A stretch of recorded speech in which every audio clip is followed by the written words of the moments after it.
రెక్కల గుర్రం ఎక్కి రాజకుమారుడు వచ్చి రాజకుమారిని పెళ్లి చేసుకున్నాడని చాలా కథలు విన్నాం. ఈ రాజకుమారిని పెళ్లి చేసుకోవడానికి రాజకుమారుడు రెక్కల గుర్రం ఎక్కి వచ్చాడా? చూద్దామా? గాండ్రపుర మహారానికి మహారాజు చంద్రశేఖరుడు. చంద్రశేఖరునికి ఒకే ఒక్క కూతురు ప్రియంవద. తల్లి లేని కారణంగా ప్రియంవదను అల్లారి ముద్దుగా పెంచుకుంటాడు చంద్రశేఖరుడు. నాన్నగారు, నేను మా స్నేహితురాలు పెళ్ళికి వెళ్దాం అనుకుంటున్నాను. అది కూడా సైన్యం నా వెంట రాకూడదు. నేను ఏ పని చేసినా వాళ్ళు నాకు అడ్డంకుగా ఉంటున్నారు.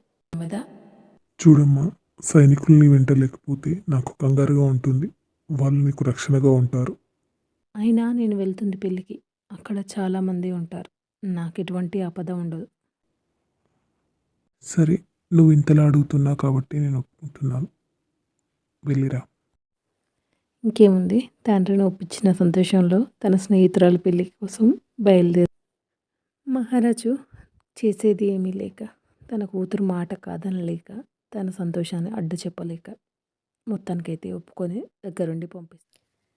యువరాణి సంతోషంగా తన స్నేహితురాలు పెళ్లి కోసం బయలుదేరుతుంది. సరిగా సైనికులు లేకుండా బయలుదేరుతున్నందుకు ఎంతో సంతోషపడుతుంది. ప్రియంవద తన స్నేహితురాలు పెళ్లిలో సందడి చేస్తుంది. అందరితో కలిసి డ్యాన్స్ చేస్తుంది. ఎంతో సంతోషంగా ఉంటుంది. ప్రియంవద, నీకు నచ్చిన రాజకుమారుడు ఎవరైనా ఉంటే ఎంచుకో. మీ నాన్నతో చెప్పి తర్వాత నీకే పెళ్లి చేసేద్దాం. నా కోసం నేను రాజకుమారుడిని ఎంచుకోవాల్సిన అవసరం అంటూ వస్తే అది స్వయంవరం ద్వారా. స్వయంవరంలో నువ్వు మీ నాన్నగారు పెట్టే పోటీల్లో గెలిచిన వాడే నీకు వరుడవుతాడు.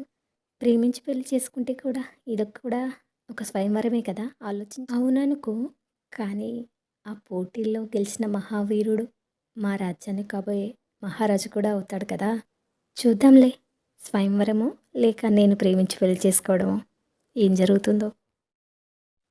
ఏంటమ్మా, మీ ఇద్దరు స్నేహితులు మాట్లాడుకోవడం మొదలు పెడితే ఆ మాటలకు ఒక ముగింపు అంటూ ఉండదా? అయినా ఈరోజు నీ పెళ్ళి. ఏం లేదమ్మా, ఇప్పుడు నా పెళ్ళి కాబోతుంది. తర్వాత ఎలాగో ప్రియంవద పెళ్ళే కదా, దాని గురించే మాట్లాడుకుంటున్నాం. చూడు ప్రియంవద, నువ్వు ఒక యువరాణివి. నిన్ను పెళ్లి చేసుకోబోయేవాడు అన్ని విధాలుగా అర్హుడై ఉండాలి. వీరుడు, సూర్యుడు, ధైర్య సాహసాలు కలవాడు, ఎటువంటి పరిస్థితుల్లోనైనా రాజ్యాన్ని రక్షించేవాడు, అంతేకాకుండా నీ పట్ల అపారమైన ప్రేమ కలిగిన వాడే నీకు వరుడుగా. సరే పదండి, ముహూర్తానికి టైం అవుతుంది. యువరాణి ప్రియంవద, మీకు మా శుభాభినందనలు. నేను అట్లరాజ్యపు రాజకుమారుణ్ణి.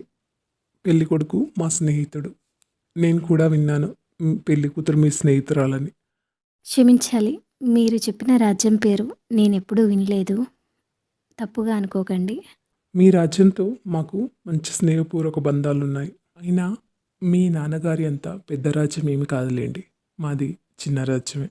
దాని గురించి మీకు తెలిసి ఉండకపోవచ్చు. చాలా రాజ్యాల గురించి నాకు తెలుసు, కానీ మీ రాజ్యం గురించి నేను ఎప్పుడూ వినలేదు. నన్ను క్షమించండి. ఇద్దరు మంచి స్నేహితులు అవుతారు. పెళ్లి కార్యక్రమాలు ముగించుకున్న తర్వాత ఇద్దరు కలిసి రాజ్యానికి బయలుదేరుతారు. యువరాజు చూపించే ప్రేమకు ఆకర్షితురాలవుతుంది ప్రియంవద. ఇద్దరు కలిసి అడవి మార్గం గుండా ప్రయాణం చేస్తారు. యువరాజా, ఈ అడవి మార్గం ద్వారా ప్రయాణించడం మనకు సురక్షితం కాదు. ఈ మార్గంలో పులులు, సింహాలు చాలా ఉంటాయని విన్నాను. మనము ఇక్కడ నుంచి వెంటనే బయలుదేరితే మంచిది. విషయం చెప్పాలి, అందుకోసమని నేను ఈ మార్గం ద్వారా తీసుకొచ్చాను. అంతేకాకుండా ఇక్కడ ఉన్న అద్భుతమైన విశేషాలని మీకు చూపించాలనుకున్నాను. అవునా, ఏంటి ఆ విశేషాలు? మీరు నాతో పాటు రండి. ఆ అద్భుతమైన చోటుని మీకు చూపిస్తాను. అలాగే నా మనసులో మాట కూడా మీకు చెప్తాను. ఈ ప్రదేశం గురించి చాలా తక్కువ మందికి మాత్రమే తెలుసు.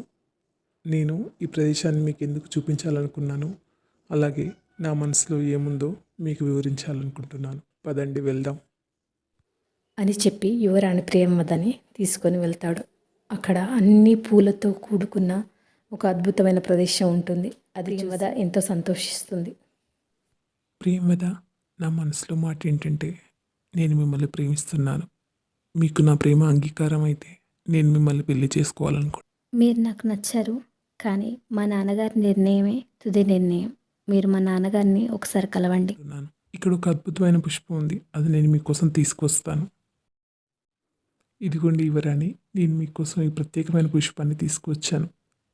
స్వీకరించండి. ఒక్కసారి మీరు ఈ పుష్పాన్ని వాసన చూసారంటే మీ జన్మలో ఈ పుష్పం యొక్క వాసనను మర్చిపోరు. ప్రియంవద ఆ పుష్పం యొక్క వాసన చూస్తుంది. చూడగానే ఒక్కసారి పడిపోతుంది. అయ్యో యువరాణి, వాసన చూడగానే కళ్ళు తిరిగి పడిపోయావా? అందుకే కదా నేను నీకు ఇచ్చింది. నన్ను పెళ్లి చేసుకుని మీ రాజ్యానికి తీసుకెళ్తావేమో అనుకున్నా. కానీ మీ నాన్నగానే కలవమన్నావు చూడు. నేను మీ నాన్నని కలిశాననుకో, నేను అట్ల దేశపు రాజకుమారుని కాదు, గజ దొంగనని తెలిసిపోతుంది. నీ రాజ్యానికి ఎలాగో మహారాజును కాలేను. కనీసం ఈ బంగారు ఆభరణాలు, వజ్రాల ఆభరణాలైనా నా వెంట తీసుకొని వెళ్తాను. కనీసం ఆ విధంగానైనా నువ్వు నాకు పనికొస్తావు అని చెప్పి రాజకుమారులా వచ్చిన ఆ దొంగ నగలన్నీ తీసుకొని యువరాణి అడవిలో వదిలేసి వెళ్ళిపోతాడు. యువరాణి స్పృహ లేకుండా అడవిలో పడి ఉంటుంది. వైపు కూతురు రాక కోసం ఎదురు చూస్తున్న మహారాజు వస్తానన్న సమయానికి రాజకుమారి రాలేదని కంగారు పడుతూ ఉంటారు. మరోవైపు రాజకుమారి గుర్రం ఒకటే తిరిగి వస్తుంది. కుమారి యొక్క గుర్రం రాజ్యానికి తిరిగి వస్తుంది. అది చూసిన మహారాజు మరింత కంగారు పడిపోతుంది. తన సైన్యాన్ని యువరాణిని వెతకడం కోసం నలుమూలలా పంపిస్తాడు. అలాగే యువరాణి గుర్రాన్ని తీసుకొని తను కూడా బయలుదేరుతాడు. మహారాజుకి ప్రియంవద స్పృహ లేకుండా, ఎటువంటి చలనం లేకుండా దొరుకుతుంది. తన కుమార్తెను ఆ పరిస్థితిలో చూసి ఏం చేయాలో తోచదు. తన కుమార్తెను తీసుకొని రాజ్యానికి తిరిగి వస్తాడు. ప్రియంవద, లేయమ్మ, ఎలా వెళ్ళిందానివి, ఎలా తిరిగి వచ్చావు? నాకేం చేయాలో తోచడం లేదు. ఒక్కసారి కళ్ళు తెరిచి నాన్నని చూడమ్మా. మహారాజు ఎన్ని ప్రయత్నాలు చేసినా కానీ ప్రియంవద కళ్ళు తెరవదు. మహారాజు కంగారు పడిపోతూ ఉంటాడు. రాజ్య వైద్యుల్ని పిలిపిస్తారు. చూడండి మహారాజా, వైద్యులు గారు, మీరే ఏదో ఒక విధంగా యువరాణి స్పృహలోకి తీసుకురావాలి. మేము ఎన్ని విధాలుగా ప్రయత్నించినా ఫలితం లేదు. యువరానికి ఎటువంటి అనారోగ్యం లేదు.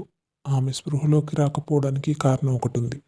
కారుణ్యపు అడవిలో దొరికే పుష్పం వాసన చూసి ఉన్నారు.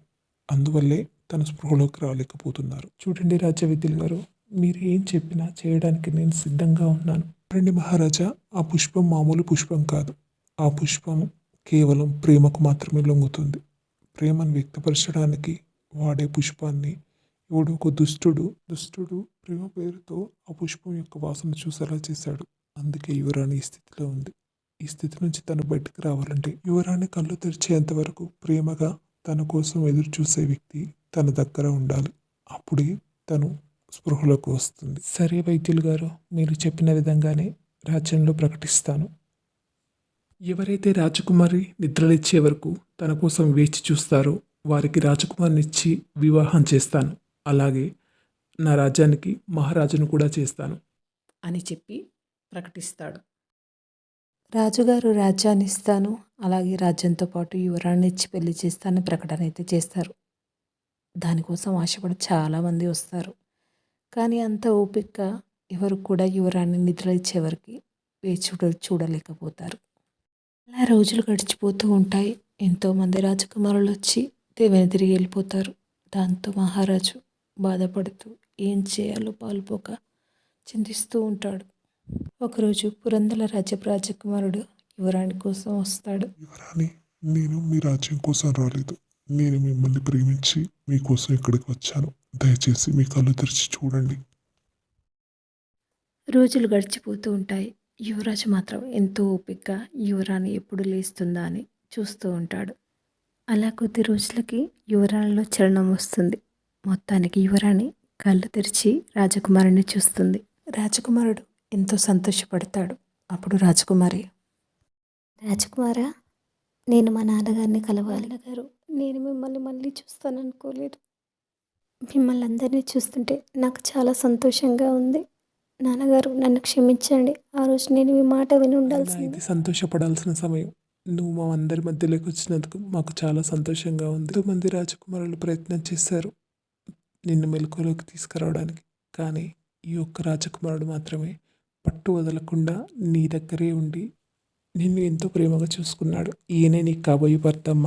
నేను అడిగే ఒక ప్రశ్నకి మీరు సమాధానం చెప్పండి. ఒకవేళ నేను స్పృహలోకి రాకుంటే నా కోసం ఎదురు చూసేవారా? యువరాజు చెప్పిన సమాధానం విని యువరాణి ఎంతో సంతోషిస్తుంది. మీరు మా నాన్నగారి కోసం, నా కోసం చేసిన దానికి కృతజ్ఞతలు. మీరు కూడా నాకు చాలా బాగా నచ్చారు. మిమ్మల్ని పెళ్లి చేసుకోవడం నాకు అంగీకారమే. దుర్లాగా ముస్తాబై యువరాణి రాజకుమారుడి కోసం ఎదురు చూస్తుంది. ఇంకేముంది, రాజకుమారి రాజకుమారుల వివాహం అంగరంగ వైభవంగా జరుగుతుంది. వివరణ కదా మీకు నచ్చినట్లయితే ఒక లైక్ చేయండి. ఇంకా మంచి మంచి కథల కోసం మన ఛానల్ని సబ్స్క్రైబ్ చేసుకోండి. మరి